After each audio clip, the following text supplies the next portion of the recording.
গোটা কুলতলি ঘুরলে এরকম 198টা শহীদ বেদি পাওয়া যায়।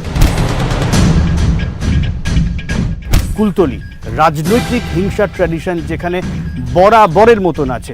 মইপিট মেরিগঞ্জের মতন জায়গায় এখনো পর্যন্ত রাজনৈতিক হিংসা হয়। কেমন আছেন সেখানকার মানুষ, চলুন দেখা যাক।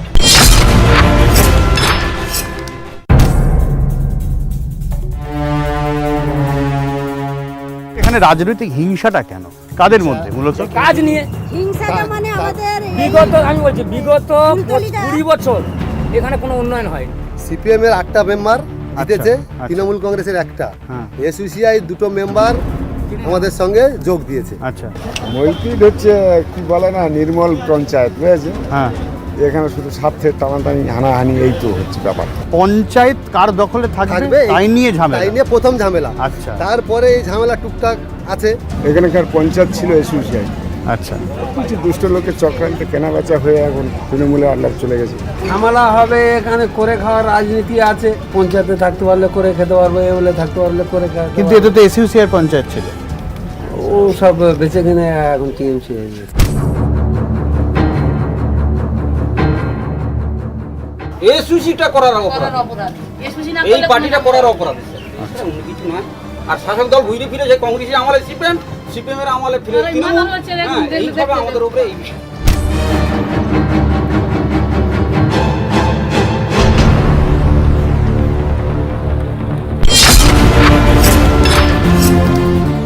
এইটা শ্রীকান্ত মান্না, তোমার কাকুর শহীদ বেদি, কারা খুন করেছিল? মইপিটের মাটিতে কিন্তু দীর্ঘদিন ধরে এই যে দলটা আছে এসইউসিআই, এই দলটা কিন্তু প্রতিনিয়ত এই যে নাকশালপন্থীদের মতো হিংসাত্মক নয়, প্রতিটা ক্ষেত্রে, প্রতিটা পদক্ষেপে। তোমার পরিবারে কতজন এখনো পর্যন্ত খুন হয়েছে? আমার পরিবারে এখনো পর্যন্ত 2জন খুন হয়েছে এসইউসি দ্বারা আক্রান্ত। জ্যান্ত কোন মেরে হারিয়ে দিচ্ছে, ইজ্জত চাইছে যে আমার স্বামী প্রাণ ভিক্ষা দাও, অঙ্গ কেটে তার হাতে ধরিয়ে দিচ্ছে। কোন পার্টি? SSC party. এই রাস্তাটা হচ্ছে এসইউসিআই এর একজন কর্মী বলো নেতা রাস্তা চট চুরি করে রেখেছে, ওইটা আমরা ধরে ফেলেছি। ধরতে ওইটা নিয়ে মূলত গন্ডগোল। আচ্ছা, কন্ট্রাক্টরকে জানিয়েছি অমুক জায়গায় চট আছে, আপনি দেখেন। আমার বাবা মানে মৃত সুধাংশু জানা, তিনি সেখানে যান। তৃণমূল কংগ্রেসের সমর্থক, এসইউসিআইয়ের সমর্থক জড়ো হয়েছিল রাস্তার মাঝে। বাবা সেটাকে সমাধান করে চলে আসেন। তারপরে আমাদের নবকুমারগিরি এখানে মারধর করে মাথা ফাটিয়ে দিয়েছে। অশ্বিনীবাবুরা এখানে এসেছিল, থামিয়ে থামিয়ে চলে গেছে। তোমার নাম নবকুমার গিরি। সেদিনকে তো তুমিও মার খেয়েছিলে। আমাকে মার খেয়েছি বলতে আমার জ্ঞান ছিল। টিএমসির সমর্থকরা গুলি, বোমা, বন্দুক, লাঠি এই সমস্ত কিছু নিয়ে আক্রমণ করে, আমাদের বেশ কিছু কর্মীকে আহতও করে। অশ্বিনীমানা রাতে হোল করে বৈকুণ্ঠপুর একদম তৈনচ করেছে। আসার পথে আমাদের মানুষজনের উপরে একদম অকথ্য অত্যাচার। বাড়ি বাড়ি ঘর পুড়িয়ে দিচ্ছে, দোকান পুড়িয়ে দিচ্ছে। রাতের মধ্যে প্ল্যান গেম করে ডাইরেক্ট বাড়ি গিয়ে একদম বের করে নিয়ে মেরে দিয়ে সমস্ত এই আগুনের তাণ্ডব, লুটপাট ও এই সমস্ত। তারপরের দিন সকালবেলা দেখা যায় যে অশ্বিনী মান্না মার্ডার হয়েছে। আপনি অশ্বিনী মান্নার ছোট ছেলে, অশ্বিনী মান্নার ছোট ছেলে। আপনার বাবাকে তো খুন করা হয়েছে। মিটিংয়ে গিয়ে বাবার উপর হামলা করা হয়েছে। এমনিতে হচ্ছে আমার বাবার উপর এসএসসিদের পুরানো আক্রোশ।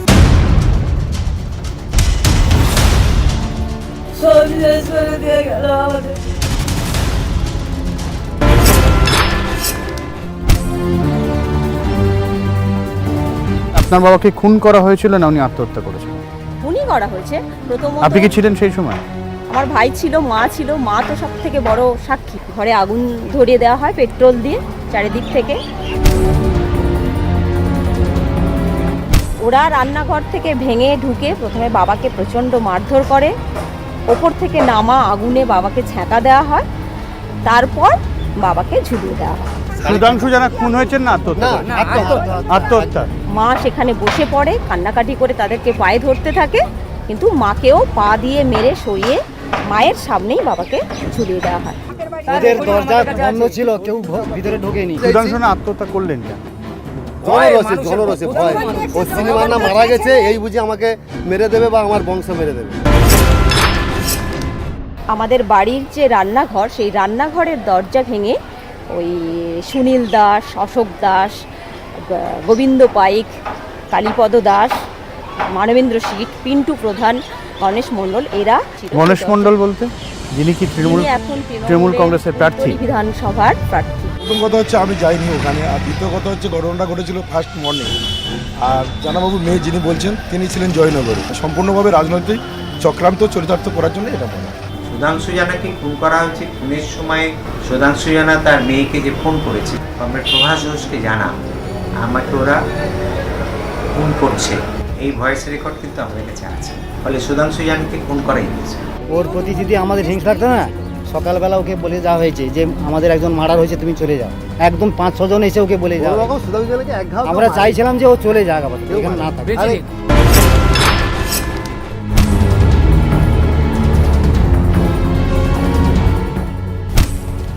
এই বাড়িটায় জ্বালিয়ে দিয়েছিল সুধাংশু জানা। কোন কাঠটা? এই কাঠটা? ও ঝুলছে।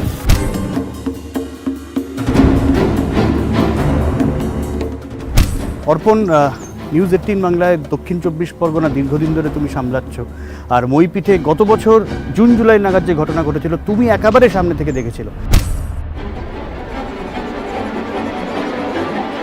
দেখো, সকালবেলা আমরা যে খবরটা পাই তাতে প্রথমে অভিযোগ করা হয় যে তৃণমূলের এক কর্মীকে মারা হয়েছে।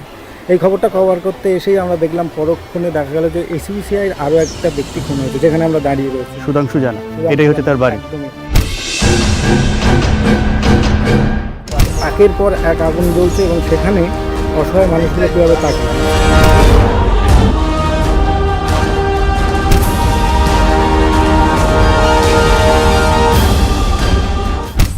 এই বাড়ি পুরো জ্বালিয়েছিল নাকি? সব এই পুরো?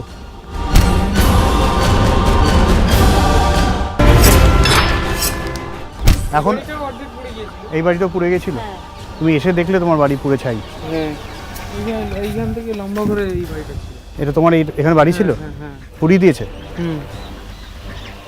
পুরো কিছু ছিল না, কি গ্যাস সিলিন্ডার তারপরে বাস্ট হয়েছে, ওই যে হাফ অংশ পড়ে আছে আর হাফটা উড়ে চলে গেছে। ক্ষুদিরামের ছবি টবি ছিল, উঠোন কটা ছড়িয়ে দিয়েছে, মানে এসএসসি করলে মরবি আর টিএমসি করলে বাঁচবি। তারা পুড়িয়েছিল তো তোমরা এখন বলতে ভয় পাচ্ছ, ঠিক আছে? কোন বাইকটা? এটা বাইকটা পুড়িয়ে দিয়েছিল? হ্যাঁ, ওদেরকে বারবার বলা হচ্ছে বাইকটা ধরিও না, তাও ওরা জোর করে বলে ধরিয়ে দিয়েছে। এবার তোমার দাদাকে পায়নি, যখন তোমাদেরকে শেষ করাবো।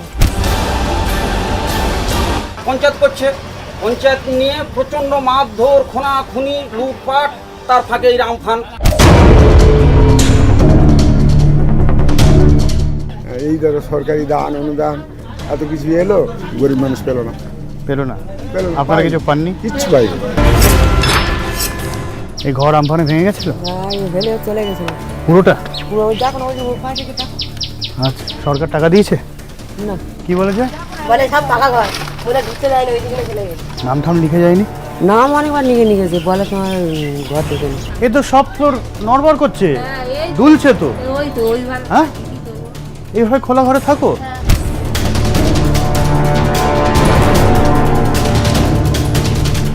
সব উড়ে গেছে? হ্যাঁ। সরকার থেকে টাকা দিয়েছে? না। ছাতা মাথায় রান্না করো? কি করবো, কোথায় যাবো আমরা? এলবেস্টটা সব ফাটা, তুমি উঠে দেখো না, সব ফাটাই এলবেস্টটা। টাকা পয়সা আমরা কিছু পাইনি। যার চাল নেই, উড়ে গেছে, চাল ফাঁকা, সে কিন্তু আমফানের টাকা পায়নি। আর যার বাড়ির ছাদ আছে, যার ক্ষতি হয়নি, তাদের বাড়িতে 3-4 জন তারা টিএমসিপির সমর্থক, তাদের বাড়িতে কিন্তু 3 থেকে 4 জন আমফানের টাকা পেয়েছে। কিন্তু এখানে তো আমপান নিয়েও দুর্নীতির অভিযোগ উঠেছে। না, ওটা তো ফালতু কথা। এই সব ভেঙে চুরে নিয়ে গেছে মুদিখানা। সরকার থেকে টাকা দিয়েছে? না, হ্যাঁ, টাকা পাইনি না। টোটাল আমরা আপনাদের নামে তালিকা দিচ্ছি, সেই সব বাড়ি থেকে জিজ্ঞাসা করুন পেয়েছে কি। আমরা বড় লোক, দেবো না ছাদবেলা ঘর আমাদের, ও আমাদের টাকা দেবে? কি বলছো আপনারা? সবটা দেওয়া সম্ভব নয়, কারণ একটা পরিবারে একজনকে দেওয়া সম্ভব। এবার একই পরিবারে বাবা, ছেলে, মেয়ে সকলে আবেদন করেছে।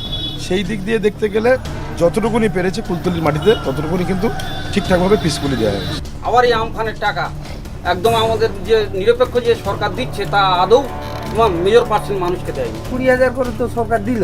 হ্যাঁ, তো এবার আমি নেতা আছি, আমার সাঙ্গ বাঙ্গ করে খেয়ে নিচ্ছি, আর পাবলিক পায়নি, যার জন্য ঝামেলা। মানে আমরা এসএসসি করি তো এই ভয়তে কেউ দেখতে পায় না। আচ্ছা, টাকা পয়সা পাননি? না, 10 পয়সাও পাইনি আমরা, সব লিখে নিয়ে গেছি, কিচ্ছু পাইনি।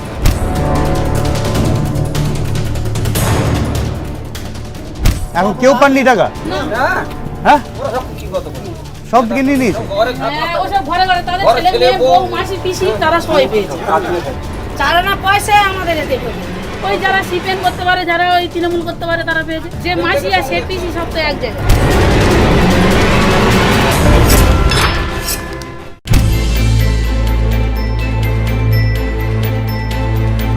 এই ফোনটা বরাবর আমরা বামপন্থী মানে সিপিএম করতাম, এসসির অত্যাচারের এতে আমরা এখন তৃণমূলে গেছি। আমরা রাজনীতি গত 45 বছর এখানে এসওসির এমএলএ আছে, আমরা কোনো উন্নয়ন পাইনি। আচ্ছা, তাই আমরা দেশের উন্নয়নের জন্য আমরা প্ল্যাটফর্ম পরিবর্তন করেছি। তৃণমূল কংগ্রেসের শক্তি বৃদ্ধি হচ্ছে, তাদের শক্তিটা হ্রাস হচ্ছে, সেই জন্য ঝামেলা হচ্ছে। সেই জন্য তারা চাচ্ছে ঝামেলা তো একতরফা হয় না। না একতরফা, আমি একবারও বলবো না যে একতরফা ঝামেলা হয়। মইপিঠে কি এটা বরাবরই এরকম হিংসা? হ্যাঁ, মইপিটে আজ থেকে 15 বছর আগে মইপিটের এরকমই দলাদলির রাজনীতি ছিল এবং অত্যন্ত হিংসাত্মক রাজনীতি ছিল। হয় কেউ এসইউসি, নয় কেউ তৃণমূল, নয় কেউ সিপিএম। না, এইবারে বলে এই গ্রামে পার্টি করে না এরকম লোক আছে? না, সবাই পারে। রাজনীতির সঙ্গে সবাই মানে মইপিঠে সবাই রাজনীতি করে, সবাই রাজনীতি যুক্ত, সবাই বাচ্চাও রাজনীতি যুক্ত। সবাই রাজনীতি যুক্ত। কেন এটা কেন? রাজনীতির বাইরে নেই কেন? রাজনীতির বাইরে নেই, এখানে রাজনীতি ছাড়া বাঁচতে পারবে না। আপনি এসইউসিআই, আপনি তৃণমূল, এক পাড়ায় থাকেন, তাই তো? দেখাশোনা হচ্ছে, আপনি অ্যান্টি পার, কথাও হচ্ছে। এবারে যখন মারামারি হয় তখন কি ঘা পাচ্ছ হয়ে পড়ে? সেটা জনরসে কেউ কাউকে মারতে পারে, সেও আমাকে মারতে পারে। ছাপ্পাবর দেবো বলছে তো, কেন্দ্রীয় বাহিনী আসেনি এখানে, টহল দেয়নি। ওই মাঝে মাঝে আসছে, দিয়ে চলে যাচ্ছে।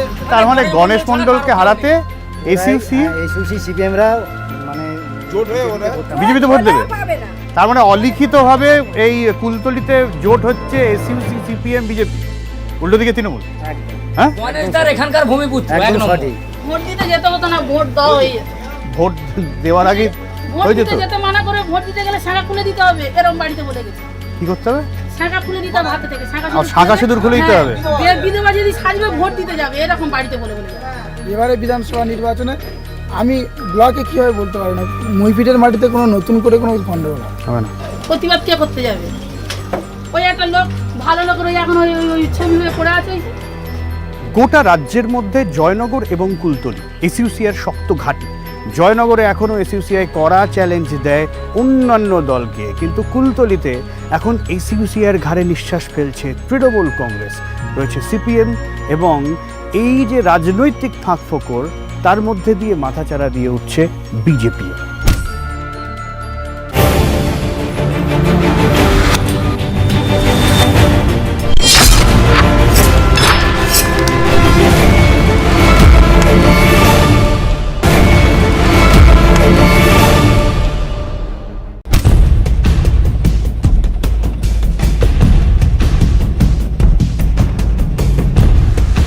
আমার ঠিক পেছনে রয়েছে সুন্দরবনের একেবারে কোর এরিয়া, আর আমি যেখানে দাঁড়িয়ে আছি এখানে নাকি মাঝে মধ্যেই বাঘ চলে আসে এই নদী খাঁড়ি পেরিয়ে।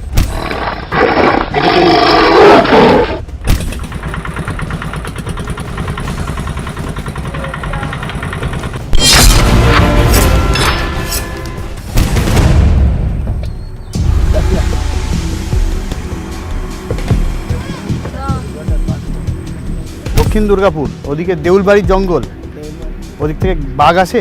বাঘ আসে তো মাঝে মাঝে। দেখেছো বাঘ? দেখেছো? হ্যাঁ, ভয় তো লাগে। দেখেছেন বাঘ? হ্যাঁ হ্যাঁ, বাঘ অনেকবার দেখা হয়েছে, বাঘের সঙ্গে যুদ্ধ করে হাতাহাতি করে বাড়ি আসে। কোথায় সব গ্রামেতে ঢুকে পড়ে নাকি? মানে গ্রাম নদী বাউন্ডারি পার হয়ে এসে 2-3 বার এসেছে, এখান থেকে টপকে সামনে কাঁটামাই চলে যায়। রাত্রি বেরোলে তো ভয় লাগে না? ভয় আর অভ্যেস হয়ে গেছে। অভ্যাস হয়ে গেছে। হ্যাঁ, কাঁকড়া ধরতে গেছিলে? আচ্ছা, আমাদের থেকে গেছিলাম, যেতে ওই বাঘ এসে লাভ মেরে পড়েছিল। কোথায়? পুরো ঘাড়ে পড়লো? না, ঘাড়ে পড়ে না, একদম সামনাসামনি। সামনে লাভ মেরেছে, আমি নিচে হয়ে গেছি। আচ্ছা, পাশে গাছ ছিল, গাছের উপরে পড়ে পাল্টে পেয়ে যায়। আচ্ছা, আর আমি ওই জালে ছুটে পালিয়ে নদীতে ঝাঁপ মেরেছি।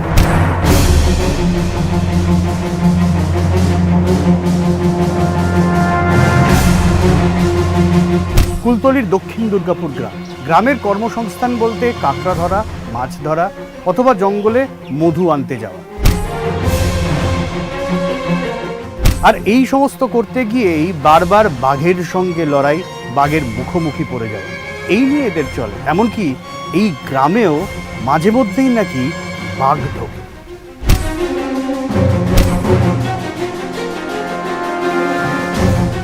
আপনার স্বামীকে কি বাঘে টেনে নিয়ে গেছিল? কবে? আষাঢ় মাসে। কোথা থেকে টেনে নিয়ে গেল? এই পাশের সামনের খাড়ি থেকে। কি করতেন তিনি? 5 জন মানে পেলে আছে, 6 জন গিয়েছিল। ধরছে পেলে চলে এসে বলছে কি এরকম বাঘ নিয়েছে।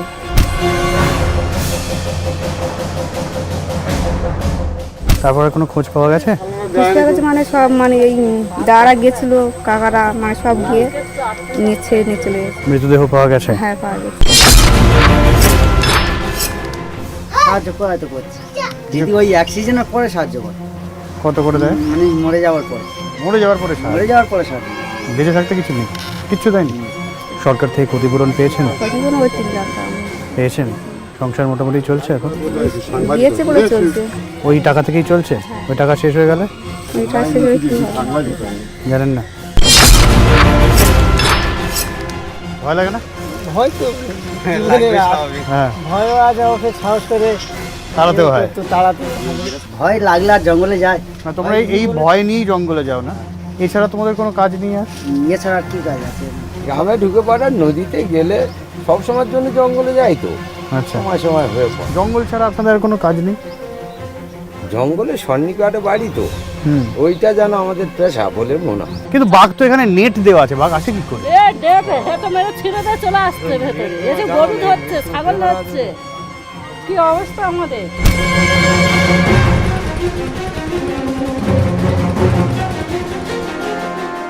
বাঘ ওখান থেকে পার হয়ে এপারে চলে আসে। আগে তো জাল তো খুব আটকানো যায়, জাল তো বাঁট ভেঙে দেয়, ছুটিয়ে ধাক্কা মারে, এরকম হাতা মেরেও জাল চেরাও করে দেয়। রাস্তা কি অন্ধকার না পুরো? অন্ধকার, আমাদের তো ফাঁকে ছেলে পুলে কোনো পরীক্ষা দিতে পারে না, আচ্ছা। করতে পারে না, কোথায় যেতে পারছে না। সন্ধ্যে হলে ফাঁকা, আর আমাদের বাথরুম ফাটুম সব তো গাং খোলা, আমাদের তো দেশের মধ্যে কোনো বাথরুম রয়েছে? স্ট্রিট লাইট নেই এখানে, না, রাস্তার আলো নেই। রাস্তার আলো নেই। আপনারা দেখছেন জীবিকা নির্বাহের জন্য একটু দূর দূরান্তে যেতে হয়, রাত্রে তাদের বাড়িতে ফিরতে হয়। এই একদম জঙ্গল লাগোয়া এই রাস্তা, সেখান থেকে তারা ভয় পাচ্ছে। এখান থেকে বারবার বাঘ পেরিয়ে আসছে, যে কোনো সময় এনি টাইম আসছে। ফ্যান আছে? না, ফ্যান আছে, চলো না। ওই তো মানে এমন কারেন্টের জন্য ফ্যানও চলে না? হ্যাঁ। এই ভোল্টেজ এই সারাদিনে কিছু দেখা যাবে না? ছোট ছোট বাচ্চা সকাল চলে না? একদম চলে। হ্যাঁ, জলের সমস্যা আমাদের। আমরা জল খেতে পাচ্ছি না, আমাদের পাড়ায় হচ্ছে আমরা 143 টাকা ভাড়া, আমরা জল খেতে পাচ্ছি না। এর উপরে তোমরা 41 ঘর নির্ভরশীল? 41 ঘর জল নেই তো? জল আছে, জল ইচ্ছে করে। জল ওঠে না? না, চালুর জল মিহি করে চাষটা হয়েছিল। আচ্ছা, বর্তমানে সেল থেকে জল উঠছে না। এত জমি নষ্ট? হ্যাঁ, জল না থাকলে কি করবে?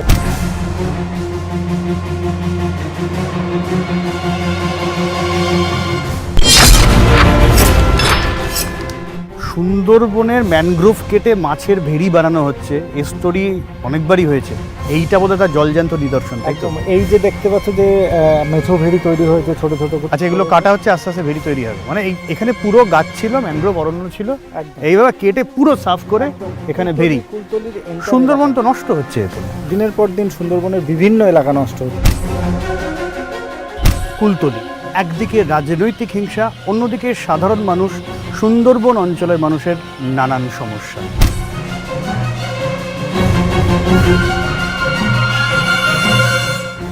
রাজনৈতিক লড়াই এখানে চতুর্মুখী। তৃণমূল বনাম এসইউসিআই এখানে জোর টক্কর। সিপিএম বিজেপি তো রয়েছে।